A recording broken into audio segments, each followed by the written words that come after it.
बिस्मिल्लाहिर्रहमानिर्रहीम अस्सलाम वालेकुम। कैसे हैं व्यूवर्स। आज बहुत ही मज़ेदार से यमी से गोला कबाब की रेसिपी लेकर आई हूँ जो इतने आसान तरीके से बनेगी। आपने वीडियो को फुल वॉच करना है तो चलें बनाना शुरू करते हैं।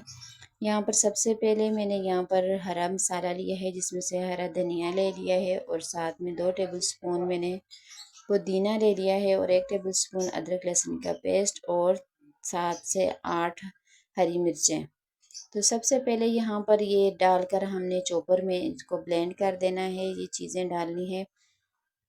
धनिया जो है मैं इसी डंडियों के साथ ही डाल रही हूँ क्योंकि डंडियों में ही ज़्यादा इसका फ्लेवर होता है धनिया का। तो इस तरीके से मैं इसको कट करके इसमें डाल दूँगी।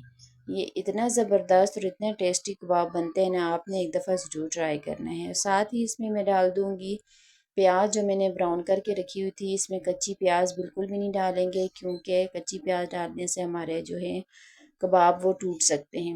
ये मैंने अच्छे तरीके से चॉपर में डाल के चॉप कर लिए हैं। अब इसमें चिकन डालूंगी। चिकन जो है वो मैंने बोनलेस लिया है, 1 पाव है तकरीबन। तो ये डालकर इसमें नमक डाल दिया है 1 टेबल स्पून और साथ ही इसमें गरम मसाला 1 टेबल स्पून डाल दिया है, कुटी हुई लाल मिर्च 1 टेबल स्पून डाल दिया है, चाट मसाला 1 टेबल स्पून और भुना कुटा हुआ ज़ीरा इसमें 1 टेबल स्पून डाला है। और साथ ही इसमें बाइंडिंग के लिए मैं डालूंगी 2 टेबल स्पून भुना हुआ, ये मेरे पास बेसन है और 1 टेबल स्पून कॉर्नफ्लावर है। ये साथ ही 1 लेमन का जूस डालेंगे। डालकर इन सारी चीज़ों को ब्लेंड कर चॉपर में डालकर चॉप कर लेंगे।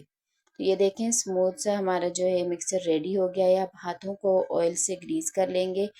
तो अगर आपके पास चॉपस्टिक हैं या सीखों पे ये वैसे बनाए जाते हैं, अगर वो आपके पास नहीं है तो कोई मसला नहीं है। बच्चों के बैग में से पेंसिल या मार्कर वगैरह निकाल कर आप वो लें। इस तरीके से जैसे मैं बना रही हूँ इसी तरीके से आप भी बना लें। बहुत आराम से बहुत आसानी से ये रेसिपी बन जाती है और इतनी इजी है और इतनी जल्दी बनने वाली है ना, आपने ज़रूर ट्राई करना है। कोई ज़्यादा आपका टाइम नहीं वेस्ट होगा। तो इस तरीके से आपने सारे गोला कबाब जो हैं वो रेडी कर देने हैं। ये देखें यहाँ पर इसी तरीके से मैं सारे जो हैं वो रेडी कर दूँगी। तो यहाँ पर ये देख लें मैंने सारे रेडी कर लिए हैं। अब अगर आपके पास टाइम है तो आप इनको फ्रीज़र में आधा घंटा या घंटे के लिए रख सकते हैं, लेकिन मैं उसी वक्त इनको फ्राई करूँगी। यहाँ पर ऑयल आप देख सकते हैं बहुत ज़्यादा गर्म नहीं है। तो आप यहाँ पर इनको हल्का से बस 2 चम्मच ऑयल में भी आप इनको फ्राई कर सकते हैं। यहाँ पर मेरा ऑयल ज़रा ज़्यादा है, अगर आप चाहें तो ज़्यादा डाल दें, नहीं तो आप थोड़े से ऑयल में भी इनको बना सकते हैं। 1 से 1.5 मिनट तक आपने इनको बिल्कुल भी नहीं छेड़ना। फिर इनकी साइड आपने उलट-पुलट करते हुए अच्छे तरीके से पकाना है। आँच आपने बिल्कुल हल्की रखनी है। अगर आप हाई फ्लेम करेंगे ना तो आपके कबाब जो हैं ऊपर से तो गोल्डन हो जाएँगे, अंदर से ये कच्चे रहेंगे।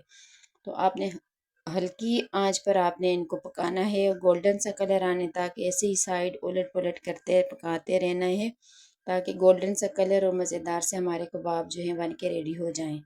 अगर यहाँ तक वीडियो देखते-देखते आप पहुँच गए तो मेरी वीडियो को लाइक, शेयर और चैनल को सब्सक्राइब करना बिल्कुल ना भूला करें। आपकी तरफ से गिफ्ट होता है और हमारी हौसला अफ़ज़ाई होती है। तो यहाँ पर ये देखें आप ऑयल कितना सा गर्म है, बहुत ज़्यादा गर्म नहीं है, हल्के-हल्के से बबल आ रहे हैं। मैं इसी तरीके से इनको उलट-पुलट करते हुए सारी तरफ से गोल्डन सा कलर आने तक पका रही हूँ। जैसे ही गोल्डन कलर आ जाएगा तो मैं इनको ये निकाल दूँगी। ये देखें माशाल्लाह से कबाब जो हैं वो बिल्कुल रेडी हो गए हैं। तो अब इनको मैं निकाल दूँगी और डिश आउट करूँगी। आपके साथ इसकी फ़ाइनल लुक शेयर करूँगी। अगर यहाँ पर ये देखें बिल्कुल ऑयल हल्का गर्म होना चाहिए। बहुत ज़्यादा गर्म होगा ना तो आपके जो है जूसी से ये कबाब बिल्कुल भी नहीं बनेंगे।